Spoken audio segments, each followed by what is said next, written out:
Bueno, hori besterik gaur titulua. Hor esaten dira datu orokorrak. Eta marka eskatzaile, horietatik kupo orokorra 474.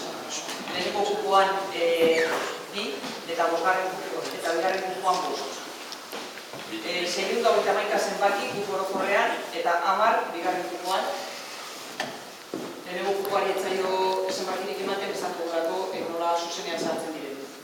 Eta gogoratzen dugu zenbakiak dela bakarrik izena eman ezkero bat, bikote edo seme-alaba txikiak izan ezkero 2 eta bikoteak eta seme-alaba txikiak izan ezkero 3. Etxe kopuruari dagokionez hori ziren eskatzaileak, bai? Etxe kopuruari dagokionez 90 dira.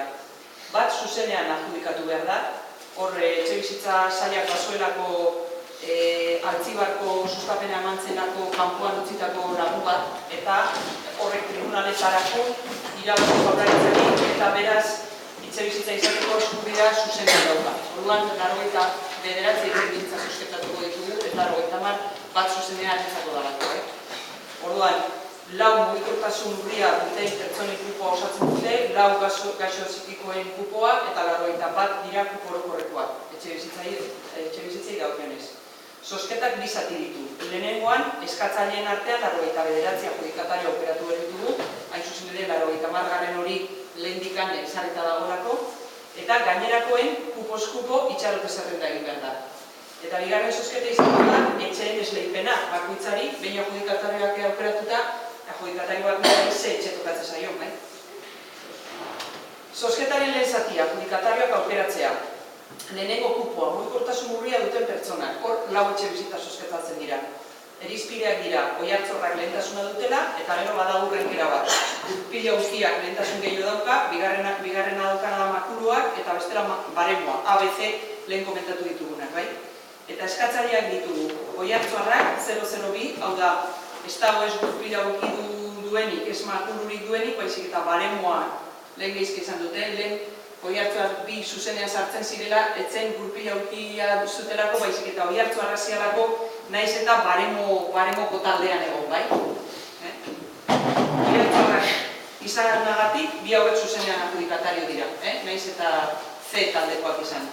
Eta ez oihartzuak daude 2 sortzi, 2 gurpila ukidunak, 2 makurudunak eta 8 baremo bati. Orduan, lehendabiziko 2 horiek, gurpila ukian dutenak, horiek sartuko dira zuzenean. Eta horrela osatuko ditugu 4. Gainerako 2 horiek antolatu beharko ditugu itxarote zerrendan, horregatik eman diogu lehen zenbakia, eta gainerako 8ak ere. Lehentasun berdinakin osatuko dugu itxarote zerrenda. Bigarren kupoa, gaixo psikikoena ere 4 etxe dira eta 5 laguna. Orduan hor, urna batean sartuko ditugu beraien zenbakiak, 10 zenbaki dituzte, 5 lagunen artean, eta aukeratuko ditugu 4. Horiek izango dira adjudikatarioak zuzenean, eta 5. dituko da itxarote zerrendan. Hor, oharra jartzen dugu, mugikortasun urria duten eskatzaileek etxebizitza egokituak eskuratuko dituzte. Aldiz, gaixo psikikoak etxebizitza arrunta eskuratzen dute, eta kupo bigarren zozketan beste guztiekin batera sartzen dira. 3. kupoa, adjudikatarioak aukeratzeko kupo orokorra da. Hor, aukeratu behar ditugu 91, gehi bat, zuzenean etxebizitza saila artikan datorkigun hori, beraz, 91 aukeratu behar ditugu.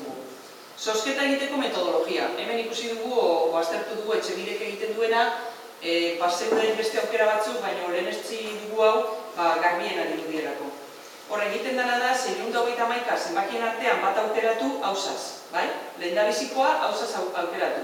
Aleatoriamente, programari izate zaio, 621 bat ateratzeko. Hori bolakin ingo dugu, efectivamente. Hori izango ditugu hemen urbantzeko batzuk, kaja batzuk, eta 3 zenbakiko zera bat aterako dugu, zifra bat aterako dugu, bai? Eta hori izango da lehendabizikoa. Eta gero, berriro bolaz, ateratzen dugu kadentzia. Hor jartzen dut adibidea. 307 ateratzen dugu bolakin, eta gero, ateratzen da 80. Orduan izango dira, 307, 387, 387, gehi 80, eta programak emango digu ere, 81 zenbaki. Horiek izango dira adjudikatarioak, bai?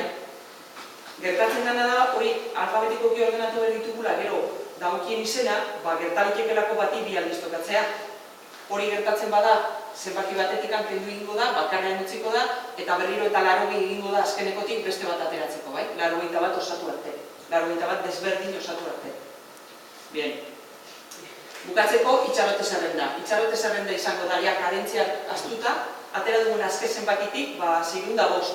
Hortikan berriro sobratzen diren guztiak edo adjudikatarioak suertatu ez diren guztiak antolatuta. Izango litzateke 605-etik bukaerara eta gero batetik hasiko litzateke beti. Hau da, inkluso lehendabiziko zozketan esaten dugunean kadentzia batengatik sumatuko dela, beti pentsatu behar da bukaerara iritsita berriro hasten dela, bai? Berriro ziklo hasten dela zenbaki guztiak pasarte, 81 horiek atera arte. Eta orain ere itxarote zerrenda, hartzen duenean azken zenbakia, eta hortik aurrera bukatuko du zerrenda eta hasingo du batetik berriro, guztiak ordenatuaz. Eta hori izango da kupo orokorreko itxarote zerrenda. Bai? Jarraitzen da. Zozketako bigarren zatia etxe bizitzak esleitzea. Lehenengo kupoan mugikortasun urrikoak dira eta etxe bereziak dira. Hor daudenak, lehenengo ataria B, bigarren ataria bajo C, seigarren ataria U B eta zazpigarren ataria erdi C. Horiek, urna batean jarriko ditugu paperetak zera horiekin, eta bestean, eukiko ditugu hemen zerrendatuta, 4 familia horiek esleipen durak direnak kuponetan, bai? Eta jungo gara papertxoa ateratzen eta apuntatzen zein zer tokatzen zaion. Mundu guztiaren horrean eta berituko da norberak zehazia daukan. Bigarren kupoa jada orokorra, porque hor dakigu dazkagula. Aukeratzen dugun 81 adjudikatario gehi etxe bizitzatikan datorkigun hori, gehi gaixo zikikoak, zeren gaixo zikikoak ez dute etxe berezia, dute etxe orokorra, bai? Kupo orokorreko etxea. Hor gertatzen dena da, badaudela etxe batzuk irugelakoak, gehiago kopekatzeko oraindik, badaude etxe batzuk irugelakoak eta beste batzuk bikoak. Orduan, oinarrietan jartzen du, hiruko etxe bizitzak aldela behintzat 4 edo 5 kide duen familiari eman behar zaizkiola. Beraz, egin behar dugu lehendabizi zozketa bat, non 81 horiek izango ditugu marra batekin markatuta zeintzu diran familia hundiak, nolabait esateagatik, eta familia hundi horiei esleituko dizkiogu hor 3 logelako 26 etxe bizitza horietako bat. Orduan, esleituko diegu etxeak, ez dakigu 81 horietan zenbat izango dira familia hundiak, baina direnak, ez daude 26, daude gutxiago, bai? Eta sobratzen zaizkigun etxeak, sistema berdina erabiliko dugu, kaja batean sartuko ditugu paperetak etxeen helbidearekin, eta sobratzen zaizkigun etxe handi horiek botako ditugu beste, bigarren zozketarako kupora, 2 logelekin nahaztuta. Eta hor ja, zozketatuko ditugu 2 logelako 60 etxeak, soberan ditugun guztien artean. Eta bukaeran jarriko dugu horrelako zera bat, oharrak etxe aldatzeko aukeren inguruko informazioa bihartik aurrera etxe bizitza bulegoan edo etxe biden, eta dokumentazioa aurkeztea 30 egun behin-behingo adjudikazioa jakinarazten denetik, eta promotorak esaten du hemen gela bat jarri berdula eta agian hau jarri dugu provisional. Esaten du, etxe bizitza bulegoa erabili dezaken hortarako berak pertsona bat jarri da. Zer, jendeari dokumentazio deixentea ekarri berdula jakinarazio bertzaio eta... Promotoria zen da. Eta hori da, bera.